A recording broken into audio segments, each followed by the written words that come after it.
Hello everyone, welcome to study with Arvind. हम आप सभी के लिए लेकर आए हैं पहाड़ी चित्रकला, जो आप सबके आगामी परीक्षाओं में बहुत ही महत्वपूर्ण साबित होंगे। तो चलिए स्टार्ट करते हैं। पहला प्रश्न है, पहाड़ी कला का जन्म कहाँ से हुआ है? तो पहाड़ी कला का जन्म जो है पहाड़ी रियासतों से हुआ है। तो इसका आंसर है पहाड़ी रियासतों से हुआ है। अगला प्रश्न है, यह वन लाइनर प्रश्न है जो आप सबको कम समय में ज़्यादा रिवीजन के लिए लेकर आए हैं। तो अगला प्रश्न है, पहाड़ी शैली का जन्म किन शैलियों से हुआ है? तो पहाड़ी शैलियों का जन्म जो है भारतीय और मुगल शैली के सम्मिलन से हुआ है। तो इसका आंसर होगा भारतीय और मुगल शैली।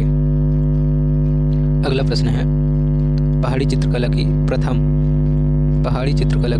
प्रदर्शनी कहाँ हुई थी? तो पहाड़ी चित्रकला की जो है प्रथम प्रदर्शनी जो है इलाहाबाद में हुई थी। 1910 में डॉक्टर आनंद कुमार स्वामी की अध्यक्षता में हुई थी। अगला प्रश्न है, पहाड़ी कला की मुख्य शैलियाँ कौन कौन सी है? तो पहाड़ी कला की जो मुख्य शैलियाँ हैं वह कौन कौन सी है? तो कुल 8 शैलियाँ हैं, जिसमें एक बसोहली, कांगड़ा, कुल्लू, उलेर, मंडी, गढ़वाल, चंबा, जम्मू कश्मीर या जम्मू शैली। ये सभी जो हैं पहाड़ी शैलियों की प्रमुख या मुख्य शैलियाँ हैं। तो यह सभी जो हैं पहाड़ी शैलियों की मुख्य शैलियाँ हैं। अगला प्रश्न है, आनंद कुमार स्वामी ने पहाड़ी राज्यों की यात्रा कब की? आनंद कुमार स्वामी ने पहाड़ी राज्यों की यात्रा कब की? 1930 ईस्वी में। तो आनंद कुमार स्वामी ने कब की थी पहाड़ी राज्यों की यात्रा? 1930 ईस्वी में। अगला प्रश्न है, आनंद कुमार स्वामी ने पहाड़ी कला को कितने भागों में बांटा है? तो आनंद कुमार स्वामी ने जो है पहाड़ी कला को 2 भागों में बांटा है, जम्मू अथवा डोंगरा एवं कांगड़ा। तो जम्मू को ही जो है डोंगरा आर्ट के नाम से भी जाना जाता है, और डोंगरा आर्ट गैलरी कहाँ स्थित है? जम्मू कश्मीर में। तो कांगड़ा और जम्मू के रूप में जो है 2 भागों में बांटा है। अगला प्रश्न है, पहाड़ी चित्रकला की संवैधानिक रंग योजना कहाँ की कला से प्राप्त है? तो पहाड़ी चित्रों की जो है या पहाड़ी कला की जो संवैधानिक रंग योजना है वह मुगल से प्राप्त है। तो इसका उत्तर होगा मुगल। अगला प्रश्न है, सर्वप्रथम पहाड़ी शैली ने किस रूप में जन्म लिया है? तो सर्वप्रथम पहाड़ी शैली ने जो है लोक कला के रूप में जन्म लिया था। तो इसका आंसर होगा लोक कला। अगला प्रश्न है, औरंगजेब के समय में निकाले गए चित्रकार पहाड़ी शैली में किस स्थान पर जाकर बसे? तो औरंगजेब के समय में जो मुगल चित्रकार निकाले गए थे वह पहाड़ी शैली में किस स्थान पर जाकर बसे थे? वह जम्मू में जाकर बसे थे। तो इसका उत्तर होगा जम्मू। अगला प्रश्न है, पहाड़ी कला की खोज किसने की है? पहाड़ी कला की खोज जो है आनंद कुमार स्वामी ने की थी। आनंद कुमार स्वामी ने की थी पहाड़ी कला की खोज। अगला प्रश्न है, कांगड़ा का प्राचीन नाम क्या है? कांगड़ा का प्राचीन नाम जो है क्या है? तो इसका उत्तर होगा नगरकोट। नगरकोट जो है कांगड़ा का प्राचीन नाम है। अगला प्रश्न है, कांगड़ा के राजाओं का प्राचीन राजवंश कौन सा है? तो कांगड़ा के जो राजा हैं उनका प्राचीन राजवंश कौन सा है? तो कचोट राजवंश जो है वह कांगड़ा के राजाओं का प्राचीन राजवंश है। अगला प्रश्न है, कांगड़ा शैली किसके समय में स्वर्णकाल पर पहुंची? तो कांगड़ा शैली जो है राजा संसार चंद के समय में जो है स्वर्ण काल पर थी या अपने चरमोत्कर्ष पर पहुंची थी। अगला प्रश्न है, राजा संसार चंद को दानशीलता के लिए कहा जाता है। तो क्या कहा जाता है राजा संसार चंद को उनकी दानशीलता के लिए? तो इसका उत्तर होगा रुस्तम। रुस्तम कहा जाता है उनकी दानशीलता के लिए। अगला प्रश्न है, कांगड़ा शैली के चित्रों की मुख्य विशेषता क्या थी? तो कांगड़ा शैली की जो मुख्य विशेषता थी वह भावपूर्ण रेखांकन थी, जो इस चित्र में आपको देखने को मिल सकता है। तो यह चित्र जो है कांगड़ा शैली का चित्र है।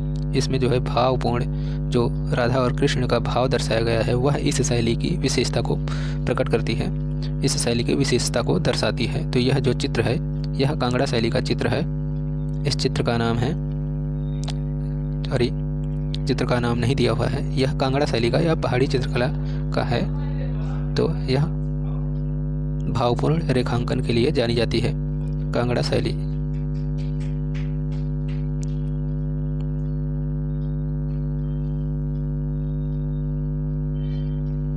अगला प्रश्न है, कांगड़ा शैली का सबसे प्रसिद्ध चित्रकार कौन था? तो कांगड़ा शैली का सबसे प्रसिद्ध चित्रकार पुरखू थे। पुरखू जो कलाकार है वह कांगड़ा शैली के सबसे प्रसिद्ध चित्रकारों में से एक है। तो सबसे प्रसिद्ध चित्रकार कौन था? पुरखो। अगला प्रश्न है, कांगड़ा में भागवत पुराण और रसिक प्रिया किसने चित्रित किया है? तो भागवत पुराण और रसिक प्रिया के जो चित्र चित्रित किया है पुरखो ने किया है।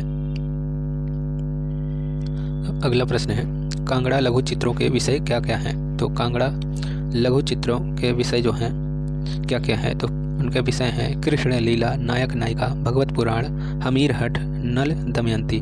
यह जो सभी टॉपिक हैं, जो विषय हैं, कांगड़ा लघु चित्रों के हैं।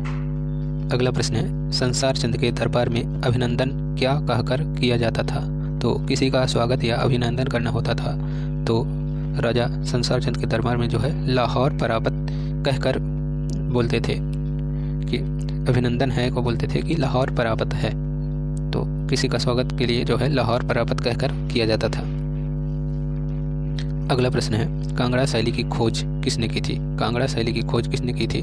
मेडकॉफ ने जो है कांगड़ा शैली की खोज की थी और पहाड़ी चित्रकला की खोज जो है आनंद कुमार स्वामी ने की थी। अगला प्रश्न है, काक संदेश का वर्णन किस कला में दिखाई देता है? तो काक संदेश का वर्णन जो है कांगड़ा शैली में दिखाई देता है, कांगड़ा शैली में। अगला प्रश्न है, कांगड़ा शैली के प्रसिद्ध चित्रकार कौन कौन थे? तो कांगड़ा शैली के जो है प्रसिद्ध चित्रकार कौन कौन थे?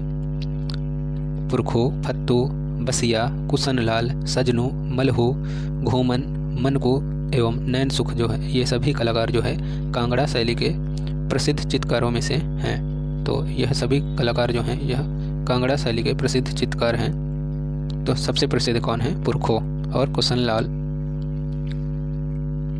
अगला प्रश्न है, कांगड़ा शैली का मुख्य विषय क्या था? तो कांगड़ा शैली का मुख्य विषय था प्रेम निरूपण। प्रेम निरूपण जो है कांगड़ा शैली का जो है मुख्य विषय था। अगला प्रश्न है, यहाँ पे सजनू होगा, यहाँ पे सज्जन लिख गया है तो यहाँ पे जो है सज्जन होगा, सजनू।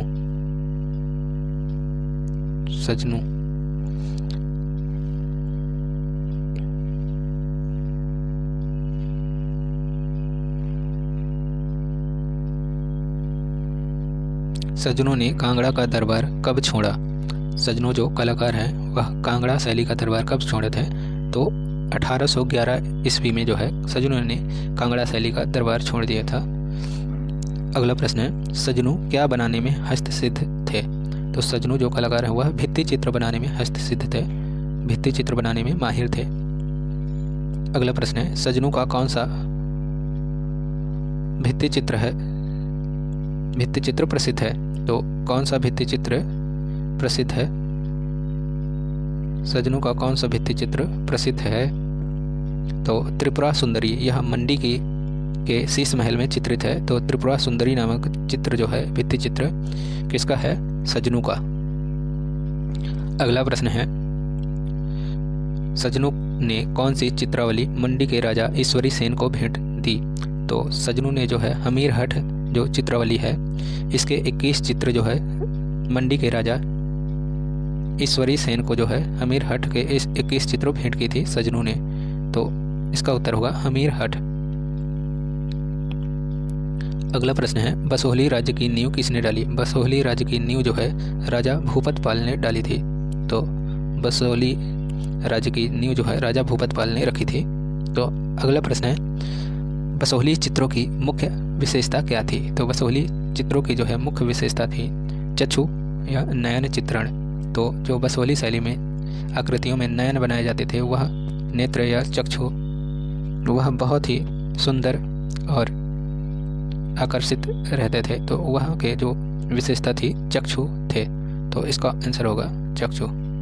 अगला प्रश्न है, बसोहली शैली के चित्रकारों का मुख्य विषय क्या था? तो बसोहली शैली के चित्रकारों का मुख्य विषय था रामायण कथा, भगवत पुराण। तो इसका उत्तर होगा रामायण कथा तथा भगवत पुराण जो है वह बसोहली शैली के चित्रकारों का मुख्य विषय था।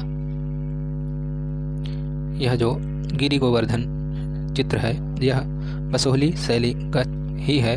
तो आप लोग देख सकते हैं, क्योंकि अभी आगे आपको गिरि गोवर्धन नामक चित्र एक और मिलेगा तो उसमें और इसमें बहुत फ़र्क दिखेगा। तो आप सभी लोग याद रखिएगा कि गिरि गोवर्धन जो चित्र है वह और भी शैलियों में बना है।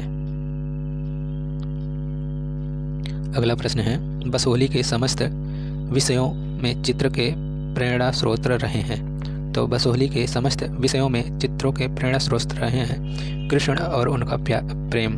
कृष्ण और उनका प्रेम। अगला प्रश्न है, बसोहली शैली के चित्रों में हंसिया किस तरह का है। तो जो बसोहली शैली में हंसिये बनाए गए हैं चित्रों में अलंकरण युक्त हैं। अलंकरण युक्त। अगला प्रश्न है, कांगड़ा चित्रकला का दूसरा नाम क्या है। कांगड़ा चित्रकला का दूसरा नाम पहाड़ी चित्रकला है। तो इसका आंसर होगा पहाड़ी चित्रकला। बसोहली का जन्म कैसे हुआ। बसोहली का जन्म जो है लोक कला तथा मुगल कला के समन्वय से हुआ है। बसोहली कला का जन्म। अगला प्रश्न है, बसोहली में शीश महल बनवाकर उसे चित्रों से किसने सजवाया है। तो बसोहली में जो शीश महल बनवाकर उसे चित्रों से सजवाया है तो महेंद्र पाल ने। अगला प्रश्न है, स्वर्ण कीट की कतरन का प्रयोग चित्रों में मेवाड़ शैली के अतिरिक्त जो है कहाँ हुआ है। तो बसोहली शैली में भी हुआ है। मेवाड़ शैली के अतिरिक्त जो है बसोहली शैली में भी स्वर्ण कीट की कतरन का प्रयोग किया गया है। अगला प्रश्न है, विष्णु के 10 अवतार किस शैली में चित्रित हैं। तो विष्णु के 10 अवतार जो है वह बसोहली शैली में चित्रित हैं। अगला प्रश्न है, बसोहली शैली किस राज्य के अंतर्गत आता है। तो बसोहली शैली जो है वह किस राज्य के अंतर्गत आता है। जम्मू और कश्मीर के अंतर्गत आता है। अगला प्रश्न है, बसोहली का कला प्रेमी शासक कौन था। तो बसोहली का कला प्रेमी शासक था महेंद्र पाल, जिसका कार्यकाल था 1806 से 1813 ईस्वी तक इनका कार्यकाल था। अगला प्रश्न है, बसोहली शैली किसके समय पर स्वर्ण काल पर पहुंची। तो बसोहली शैली जो है वह राजा कृपाल पाल के समय जो है स्वर्ण काल पर अपने चरमोत्कर्ष पर थी। अगला प्रश्न है, बसोहली के चित्रकारों ने किस रंग में नायिका का चित्रांकन किया है। तो बसोहली के जो चित्रकार हैं वह नायिका का चित्रण जो है बादामी रंगों में किया है। तो इसका ऑप्शन आंसर होगा बादामी रंग। अगला प्रश्न है, कानों से लटकते 2-3 बाल किस कला की मुख्य विशेषता है। तो जो महिला आकृतियाँ होती थी उसमें जो है कान के बगल से या साइड से जो है 2-3 बाल लटकते हुए वह किस शैली की मुख्य विशेषता है। तो यह बसोहली शैली की मुख्य विशेषता है। चित्रों का पहचान जो है इन सभी छोटी छोटी बातों से ही आप कर सकते हैं कि वह अगर चित्र जैसे सामने हो तो आपको इन सभी बातों को ध्यान रखना है और चित्र को देखना है। तो उसमें से पहचानने के लिए जो आसान तरीका है यह सभी छोटी छोटी बातें। अगला प्रश्न है, बसोहली शैली का प्रथम चित्रित ग्रंथ कौन सा है। तो बसोहली शैली का जो है प्रथम चित्रित ग्रंथ कौन सा है। तो जयदेव की रचना है गीत गोविंद। गीत गोविंद के ऊपर जो है चित्र बनाए गए हैं सर्वप्रथम बसोहली शैली में। तो इसका उत्तर होगा जयदेव कृत गीत गोविंद। अगला प्रश्न है, गीत गोविंद का चित्रांकन किसने किया है। तो गीत गोविंद का चित्रांकन जो है किसने किया है। तो मानकू ने किया है। मानकू जो है वह महिला कलाकार हैं या चित्रकार हैं। तो गीत गोविंद का जो है चित्रांकन किसने किया है, मानकू ने किया है और यह महिला चित्रकार हैं। अगला प्रश्न है, मानकू का भाई कौन था। मानकू का भाई जो है नयनसुख था। नयनसुख जो है मानकू का भाई था। अगला प्रश्न है, मानकू का पिता कौन था। मानकू का पिता कौन था, पंडित सेमो। पंडित सेमो जो है वह मानकू के पिता हैं। अगला प्रश्न है, बसोहली के चित्रकारों ने कितने प्रकार की नायिकाओं का चित्रण किया है। तो बसोहली शैली के चित्रकारों ने 3 प्रकार की नायिका का जो है चित्रण किया है। तो नायिका जो है, पहली नायिका है स्वकीया, दूसरी परकीया, तीसरी सामान्य। तो जो पहली नायिका है स्वकीया का मतलब स्वयं की नायिका, परकीया का मतलब दूसरे की या किसी और की नायिका। तो जो सामान्य है वह सार्वजनिक या सामान्य रूप से नायिकाएं होती थी। या कुछ इस प्रकार ही नायिकाओं का वर्णन किया गया है। तो 3 प्रकार की नायिकाओं का चित्रण करते थे बसोहली शैली का जो है। तो इसका उत्तर होगा 3 प्रकार की नायिका। अगला प्रश्न है, बसोहली शैली में किस रंग की प्रधानता है। बसोहली शैली में किस रंग की प्रधानता है। तो लाल रंग की प्रधानता है। इसमें क्या होगा आंसर, लाल रंग की प्रधानता है। अगला प्रश्न है, माखन चोर प्रसिद्ध चित्र किस शैली का है। तो माखन चोर जो चित्र है वह किस शैली का है। तो माखन चोर जो है वह बसोहली शैली का प्रसिद्ध चित्र है, तो इसका ऑप्शन उत्तर जो है बसोहली शैली होगा। अगला प्रश्न है ओखल बंधन। ओखल बंधन चित्र जो है वह किस शैली का चित्र है? तो ओखल बंधन जो चित्र है वह भी बसोहली शैली का है। माखन चोर और ओखल बंधन का नाम कहीं भी आए तो आपको एकदम से बसोहली शैली पे ही को ही सिलेक्ट करना है, तो बसोहली शैली सही होगा। अगला प्रश्न है बसोहली का माखन चोर चित्र कहाँ संग्रहित है? तो एनसी मेहता संग्रहालय जो है में संग्रहित है। माखन चोर चित्र जो है बसोहली शैली का चित्र है और एनसी मेहता संग्रहालय में संग्रहित है। अगला प्रश्न है गुलेर शैली का प्रमुख केंद्र था। गुलेर शैली का जो है प्रमुख केंद्र कौन था? हरिपुर या हरिपुरा? तो इसको हरिपुर के नाम से भी जाना जाता है या हरिपुरा के नाम से। तो हरिपुरा जो या हरिपुर स्थान है वह गुलेर शैली का प्रमुख केंद्र था। अगला प्रश्न है नैन सुख कहाँ का निवासी था? तो जो नैन सुख है वह कहाँ का निवासी था? तो गुलेर का निवासी था नैन सुख। अगला प्रश्न है गुलेर शैली पर किस शैली का प्रभाव है? गुलेर शैली पर जो है किस शैली का प्रभाव है?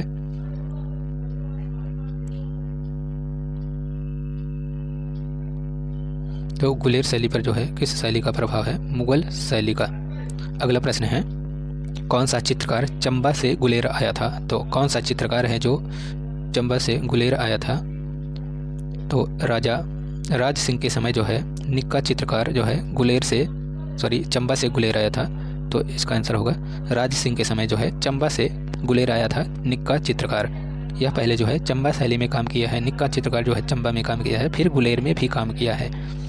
अगला प्रश्न है गुलेर शैली में कितने विषय पर चित्र प्राप्त हुए हैं? तो गुलेर शैली में जो है 4 विषयों पर चित्र प्राप्त हुए हैं। पहला है रामायण महाभारत, दूसरा है दरबारी चित्र, तीसरा नायिका चित्र, चौथा व्यक्ति चित्र। जो यह 4 प्रकार के हैं, तो इस पर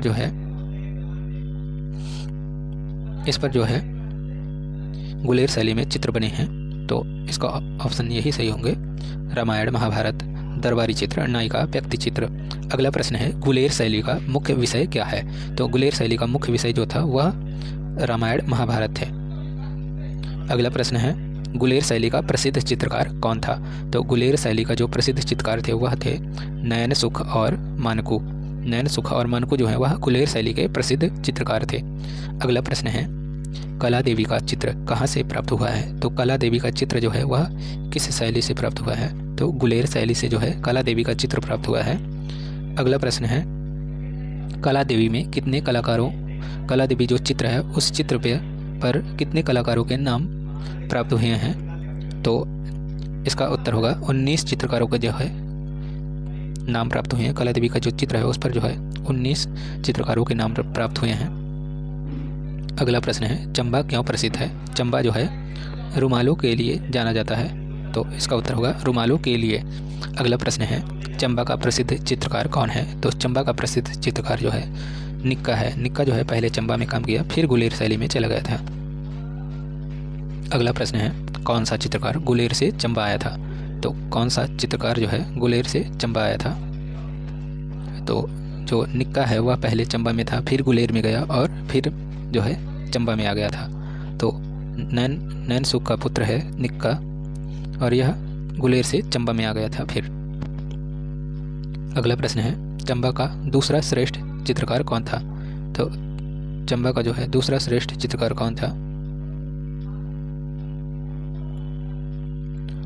बंशीधर और कृष्ण जो है वह चंबा के श्रेष्ठ चित्रकार हैं चंबा शैली के। अगला प्रश्न है चंबा किसके समय में अपने स्वर्णकाल पर पहुंची थी? तो चंबा जो है राजा चढ़त सिंह के कार्यकाल में जो है अपने स्वर्णकाल या चरमोत्कर्ष पर थी। अगला प्रश्न है चंबा शैली के सर्वाधिक चित्र किस संग्रहालय में सुरक्षित हैं? तो भूरी सिंह संग्रहालय चंबा में स्थित है। चंबा शैली के जो सर्वाधिक चित्र हैं वह भूरी सिंह संग्रहालय चंबा में स्थित हैं, तो इसका उत्तर होगा भूरी सिंह संग्रहालय। अगला प्रश्न है किस कला को कला की घाटी कहा जाता है? तो किस कला को जो है कला की घाटी कहा जाता है? तो चंबा की कला को जो है कला की घाटी कहा जाता है। चंबा को जो है कला की घाटी कहा जाता है, चंबा की कला को। अगला प्रश्न है चंबा शैली का उदय माना जाता है। चंबा शैली का उदय कब से माना जाता है? तो 17वीं शताब्दी के मध्य से जो है चंबा शैली का उदय माना जाता है। चंबा शैली का उदय जो है 17वीं शताब्दी के मध्य से माना जाता है। अगला प्रश्न है, हिमालयन आर्ट नामक पुस्तक के लेखक हैं। तो हिमालयन आर्ट नामक जो पुस्तक है उसके लेखक हैं जेसी फ्रेंच द्वारा लिखी गई है यह पुस्तक हिमालयन आर्ट। अगला प्रश्न है, भगवान किस शैली का प्रसिद्ध चित्रकार है। तो भगवान नामक जो चित्रकार है वह मंडी शैली का प्रसिद्ध चित्रकार है। जो भगवान है वह मंडी शैली का चित्रकार है। मंडी शैली की मुख्य पहचान क्या है। मंडी शैली की मुख्य पहचान क्या है। भारी मुखमंडल एवं छोटा कर, छोटा आकार होगा। तो यहाँ छोटा कर लिखा हुआ है, तो छोटा आकार होगा। भारी मुखमंडल एवं छोटा आकार। अगला प्रश्न है, मोलाराम के पिता का क्या नाम था। मोलाराम के पिता का नाम मंगतराम था। मंगतराम जो है वह मोलाराम के पिता हैं। अगला प्रश्न है, गढ़वाल शैली का सर्वश्रेष्ठ नेता चित्रकार कौन था। वह कौन सा चित्रकार है जो गढ़वाल शैली का नेता चित्रकार के रूप में जाना जाता था। तो मोलाराम जो है वह नेता चित्रकार के रूप में जाना जाता था, तो मोलाराम होगा।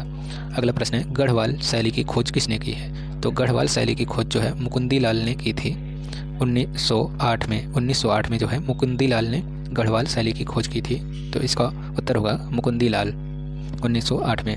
अगला प्रश्न है, गोवर्धन धारण चित्र किसका है और किस शैली का है। तो गोवर्धन धारण चित्र जो है वह गढ़वाल शैली का है और मोलाराम द्वारा बनाया गया है। तो यह चित्र, इससे पहले गोवर्धन धारण चित्र हमने आगे भी दिखाया है, उसमें और इस चित्र में देखिए काफ़ी फर्क है। तो जो शैलियाँ हैं उसके अनुरूप जो है अंतर देखने को आपको मिलेगा। इस चित्र में जो है, जो गोवर्धन पर्वत है उसके ऊपर जो है पक्षियाँ, मोर वगैरह भी चित्रित हैं, उसमें जो है यह चित्र नहीं थे। तो आप सबको यह अंतर अगर चित्र सहित देखने को कहीं मिल जाए तो यह सभी छोटे छोटे अंतर आप देखकर पहचान सकते हैं कि यह चित्र किस शैली का है। तो यह गोवर्धन धारण जो चित्र है यह गढ़वाल शैली का है, और यह पहले वाला चित्र है जो आपको दिखाए थे जो बसोहली शैली का है। तो दोनों चित्रों में आपको अंतर साफ दिख रहा होगा कि बसोहली शैली में क्या है, कैसे चित्रित किया गया है, और गढ़वाल शैली में। तो आप छोटी छोटी बारीकियों को देखकर पहचान सकते हैं कि कौन किस शैली का चित्र। अगला प्रश्न है,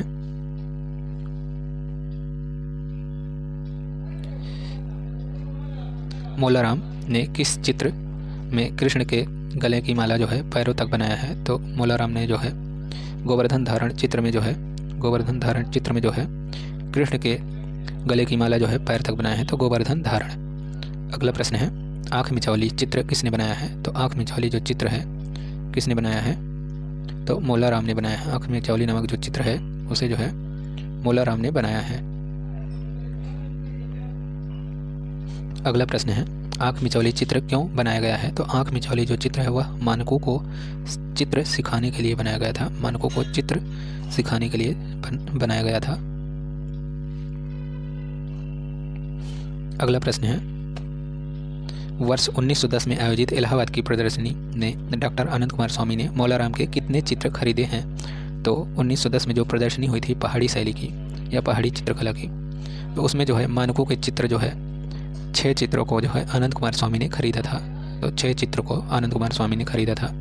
अगला प्रश्न है, और इस पहाड़ी चित्रकला का जो है आपके प्रश्नों का आखिरी प्रश्न है, तो गढ़वाल शैली के चित्र कहाँ सुरक्षित हैं। तो गढ़वाल शैली के चित्र जो है वह भारत कला भवन वाराणसी में सुरक्षित है। भारत कला भवन वाराणसी में सुरक्षित है। तो कैसी लगी यह पहाड़ी चित्रकला के प्रश्न, आप सभी को कमेंट बॉक्स में ज़रूर बताइएगा, और जो भी कमियां हो बताइएगा, प्रयास करेंगे सुधारने का। आप सबके सहयोग और प्यार ऐसे ही मिलता रहे। Thanks for watching this video.